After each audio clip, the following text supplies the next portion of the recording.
Kedric, nice to have you on, man. Likewise, thanks for having me on, man. Hope it's okay if I'm recording this. No problem. All right. So we connected on social, and to give you some context, I came from the DeFi world, coming over to Web3, NFTs, metaverse, anything blockchain-based business. And the followers hopefully will gain some inspiration from the people that I interview, people like you that are doing something in the space. Yeah. So that then they have enough inspiration to hopefully get them to do something about it. We need more good people in the space, especially right now, especially when although we've had a little bit of a run up right now. So, inevitably people are more excited again. It's the build market, not the bear market. Exactly. There you go. So where are you at? I am based in Austin, Texas. Yeah. What about yourself? I'm in Utah. Okay, cool. Texas Nice. is a good place. I hear a lot of people moving to Texas. Well, I came from California, so that's the migration has been happening from California, but Okay. yeah, I love it. I got wife and three kids, and it's 102 degrees outside right now. So it's funny. If it drops below 95, then it starts feeling a little bit chilly. We've started to get pretty acclimated to the heat, which I don't know if that's a good thing or a bad thing. Okay. Well, I mean, if you were in, what part in California were you in? We were in Southern California. Yeah, I was in San Francisco for most of my career. The last 2 years we were in Southern California, though. Oh, okay. San Francisco's nice and cool. Yeah, exactly. Yeah, yeah, yeah. You don't have a summer there, so Yeah. both ends of the extremes. Yeah, we get four seasons over here. Yeah, exactly. Yeah, it's a real So deal. tell me about what it is you got going on, Kedric. Yeah, so well, I guess maybe giving you the once over on my background. So have been in crypto since, well, bought my first Bitcoin in 2013. I was sure it was a scam. So I had some buddies that were just like, just buy, just have one. And I was like, okay, I bought. Obviously came full circle since then. Have started multiple companies and projects in the space. Some venture funded, some acquired, and have started getting into DeFi right about DeFi summer. So started getting into yield farming. I have a degree in finance, and so funny enough, I never used it until I started getting into DeFi. But sort of took my understanding about portfolio construction and risk assessments and applied that to yield farming. And so ended up getting very into it, having some really good results for yield farming myself. Took a 50K investment and grew it substantially. I was doing about 3K a day with that, and sort of took my knowledge and built out some educational businesses with this. So one is called Boss Financial, and that's more asynchronous learning focused entirely on yield farming. And then another was called Defi Masterclass, which I actually built and launched with a good buddy of mine who's actually a partner at Lightspeed, focusing on their crypto investments. And so what that was, DeFi Masterclass was a live cohort-based learning course where we taught what turned out to be a lot of Web2 executives, venture capitalists, hedge funds, high net worth individuals about decentralized finance. Over the course of teaching people about this stuff and teaching kind of my approach and my results with yield farming, I had a lot of high net worth individuals who were like, hey, that sounds really interesting. Can you just go ahead and manage money for us and earn yield on our funds? And so we ultimately, I was pushing that off for a while, but ultimately said, okay, well, let's give it a try. One of my former students who became really, really talented in the DeFi space, called him up. I was like, hey, man, I'm not going to do this alone. Are you interested? And he jumped on board, ended up matching up with another buddy who started other projects together, comp sci from Stanford, Harvard MBA, former VP of blockchain at a public traded company. And so the three of us launched Coinium, which is a yield farming hedge fund. There's two funds underneath Coinium. One is our growth fund, where we utilize different yielding strategies in order to be able to try to make as much money as possible for our investors. And the other is our stable cash flow fund. And that's really more utilized by DAOs, corporate treasuries, who have very little to no appetite for value, the principal fluctuations of the underlying principal value, but want to earn yield while holding high quality stable coins. Happy to talk about how we define that, but it's really those two funds that we're focused on.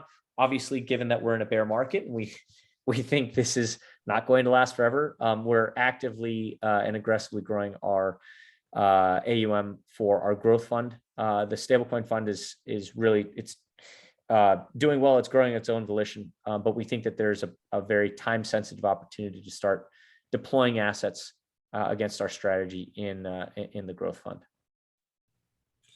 Man, that's amazing. So you got some pretty cool stuff that's going on. Yield farming. Okay. So your background was in finance, got into yield farming, which is, I mean, if you know how to do it and you understand some of the risks involved and how to mitigate those risks, then more power to you. Created Voss Financial. So is it, Coinium is the actual growth fund, stable cash flow fund. And that you said you mostly do that for DAOs and corporate treasuries. Yeah. And then the educational businesses still exist. And that's just how do we always thought that education is kind of the first problem that needs to be solved in this. And so those businesses are still doing well and exist, and, helping to educate a wider audience of individuals. But, the day-to-day is really focused on the fund more so than previously. Nice. So there's a huge demand for that. I mean, I came from the DeFi space, and, I went through a couple of like accelerator programs in DeFi and stuff. And then that just kind of opened up more of, a rabbit hole I could fit down and to just keep going in DeFi. And then only until recently did I kind of venture out into like more of the blockchain based business stuff and Web3 and metaverse. Yeah. It's I mean, it's, obviously we drank the Kool-Aid on this stuff a while ago, but it's if you look at how much talent's pouring into this space and have an understanding of kind of how sort of software eats the world, then, I'm yet to come across very many people who I teach deeply about this space who aren't extremely bullish and look at this being like, all right, this is likely going to be an extremely disruptive technology. And so ultimately, if that's the hypothesis and the conclusion that people ultimately come to, then getting some level of exposure to this space is probably a good idea. How long do you think it'll be before like a lot of the legacy money will be moving over towards like smart contracts and integrating DeFi into what it is they're doing in legacy? Yeah. Well, I think it's starting to happen already, right? I mean, there's still a lot of initiatives happening at banks to try to build out either blockchain or crypto or trading desks, whatever it is. I think that they have, I think that they're going to be a hybrid, right? They want to have their cake and eat it too. They want to give customers exposure to that while still maintaining, their centralized approach. I think, there's inherently a lot of challenges to that. And you're effectively trying to have, in my opinion, an inferior system, and sort of this kind of CeFi DeFi, game was played by a lot smaller players, but, Celsius and Voyager and, all these guys that try to play that game. Now they're, the way that they manage the risks was clearly not to the same level of what I hopefully would expect from bigger type companies. But nonetheless, I think that blockchain, frankly, and ultimately the transparency that offers builds a better system. It's a better mousetrap because of the fact that we can kind of hunt down these transactions. We can look at where there's counterparty risk by examining the blockchain. And so, when you start taking with a centralized approach, some of these assets off chain to do whatever you want to do,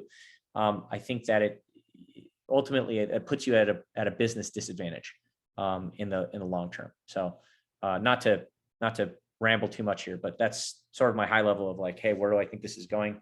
Can I answer your question of how long is it going to take to happen? hard to say, but I believe fundamentally that the risk-adjusted returns that we see in decentralized finance are going to be higher in perpetuity, because fundamentally, I believe assets are more useful here. And so if assets are more useful, they have the potential to earn more yield. And I believe that as DeFi grows and expands and disrupts more and more industries and adds efficiencies and extracts kind of margin from more and more areas of finance, I think that we're going to have more and more yielding opportunities. That's why whenever I talk to people, I always say, like, you got to maintain a pretty loose definition of what is yield farming, because that's shifting and changing constantly. And in order to be able to take advantage of those yielding opportunities, you kind of need to be adaptive towards it. So sorry, I'm rambling again, but yeah. No, it's actually where it's going, because I wanted to find out, like, in time where these big banks will be going. You know, with JP Morgan, I don't know if they've launched their JPM token, you know, Yeah. but like, what utility will that have? Like, will you be able to yield farm with it? Like, what's the point of it, you know? So yeah, I wouldn't be shocked, given obviously the kind of catastrophic things we've seen happen with stablecoins, for there to be a strong push towards stablecoin, strict stablecoin regulations, which will undoubtedly favor those banks who probably want to come out with their own stablecoins. And I think that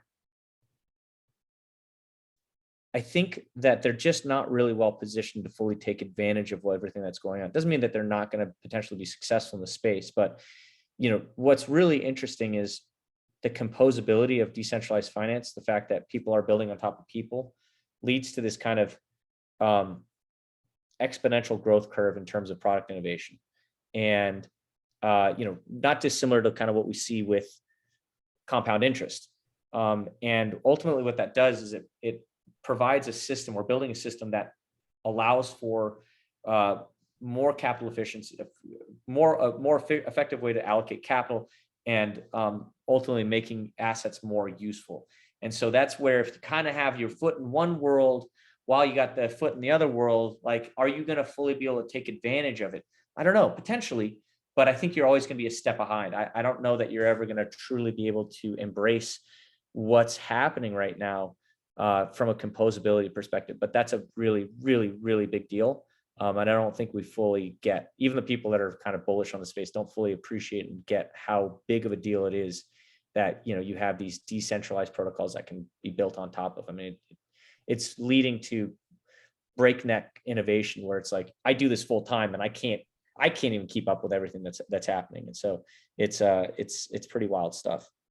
like, this common question I ask people is, like, are you a professional in the space? And I get the same response in DeFi as well as anything metaverse NFT. And they're like, can we even call ourselves that yet? It's just, it's so new, and there's all these new innovations that are happening, and you hear about it and it's like, well, I kind of was there almost in the beginning, but now I'm just like, I'm a little baby just learning, because I had no idea, you're building this thing that's going to solve this problem. So Yeah, I can understand the breakneck speed. It's really hard. Yeah, I'd agree with that. I think it's really hard, frankly, to call yourself an expert, because there's so much that I know I don't know. It's like and it's moving so fast, and it's disrupting so many different industries. It's like DeFi is a subset, right? I mean, this is the use case of showing what Web3 can turn into, but it's so big. It's so even the most bullish individuals don't fully appreciate it. I mean, we're effectively rebuilding the fabric of value transfer across the entire economy. And so it's a lot bigger than just disrupting finance. I think it's disrupting, frankly, probably every business model on earth.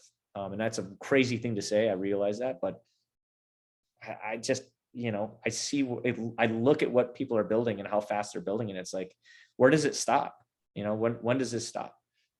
So I want you to make some bold predictions. And for 10 years out, how do you think banks will operate in 10 years? I think that there's going to be a lot that get crushed, because I think that industry overall tends to be a have a very follower mentality. I think it's like, hey, what does Jamie Dimon think? And based off of whatever Jamie Dimon thinks, the industry will, ultimately kind of adopt a similar approach.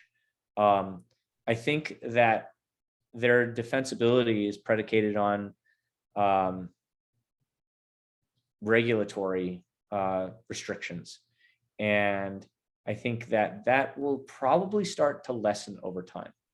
And so if they don't have that moat anymore, and more innovation can start happening at a fundamental level of like these smaller protocols, and there's some safe harbor things that are getting discussed now, then I think it's going to be really challenging. I think so the bold prediction, probably there's going to be a couple of big banks that still exist. But I think a lot of these smaller ones are going to try to adapt. But I just think the culture of a lot of these organizations prevent them from actually being able to make that shift. It's a really, like, you can't, I don't know how they go from like being like a mid or lower tier regional bank into adopting this really, really fast cutting edge innovation and do so in an effective way. Undoubtedly, there's going to be some companies that try to help them make that transition. And I don't know how they play in that space. I think the big guys will figure it out because they have enough capital and enough, customer assets to be able to make it happen. And then I think that we're going to see a flight towards not necessarily self-custody. It's certainly a lot more decentralized value creation and decentralized participation in the economy overall, kind of right along the lines of kind of the Web3 ethos. Gotcha. Where people maybe, if there's like a bridge there between self-custody versus bank custody, and maybe there's not just necessarily a bridge, but like, because banks will want to have that liquidity, right? So that they can more effectively lend that money, or say, hey, thanks for the $20,000 deposit into your savings account. We're going to lend that out 9 times over again. And credit card at 27% interest. Yeah, exactly. Yeah. And to that point, like, I think that again, going back to what I said before, I think assets are more useful over here. And the problem is, it's just a god awful user experience when you're operating in DeFi and Web3 right now, but that's going to change over time. Like we've kind of seen, we've seen the prequel to this, right? In terms of how even internet technology was adopted. It was a god awful experience, but eventually it improved to the point where literally everybody has the ability to access this. And so I think usage will increase. I think that self-custody of assets, which doesn't always denote just tokens itself, doesn't just mean money, but a self-custody of assets and reputation, by the way, is another asset, will happen in a decentralized way. And so, I think that there's a lot of innovation that has to be built in terms of education, a lot in terms of UI, UX, but that will happen. And once that happens and people are playing in here and they have that optionality to be able to utilize funds or resources or assets that they have to be able to earn yield, how is a regional bank where you have your funds right now going to compete with that? Like how are they going to be able to go out and earn the commensurate yields that are possible, from a risk-adjusted return perspective? And again, that's a spectrum. What's very clear is like risk-adjusted returns is absolutely spectrum when it comes to this space. And it, from what I see personally, my opinion, I think it's an order of magnitude above what we are able to get in traditional finance. And so, I think that long-term rates can't stay where they're at, and ultimately they will need to come down again. And so, the maybe competition we feel towards CDs right now and DeFi is going to decrease long-term. So not to derivate too much further down the path where I think it's going, but that's sort of kind of how I'm thinking about it, at least so far. So back in the end of January, early February, I went to the Finex Tech conference. It was co-mingled with the acquire or be acquired bank director conference. Hmm. And the gentleman that put that conference on told a friend of mine, he said, half these banks that are here, these community banks, half these banks that are here won't be here in a couple of years. Yeah. It's like they're going to be gone. There's so much competition now for neobanks, and then just the stacking of new technology. And if they can't innovate themselves, or if they can't be acquired or acquire something else, or or a team of technologists, they're going to fail. Yeah. So knowing that's like coming, at least for a lot of community banks, what advice would you give people that are in the legacy financial sector? Let's say on the community bank side, like what advice would you give to those people that are just barely understanding blockchain or Web3?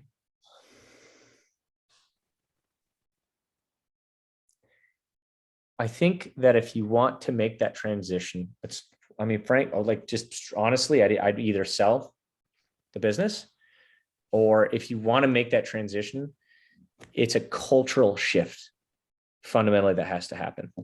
Culturally, you'd have to shift the business in terms of how you're approaching it. And so, you're probably going to have to go out yourself and acquire several businesses, and you ultimately have to be comfortable with that happening. That's really hard to do, right? It's very hard to change the culture of a company, especially as a company's been around for a long time. But it's a cultural shift that has to happen in order to be able to try to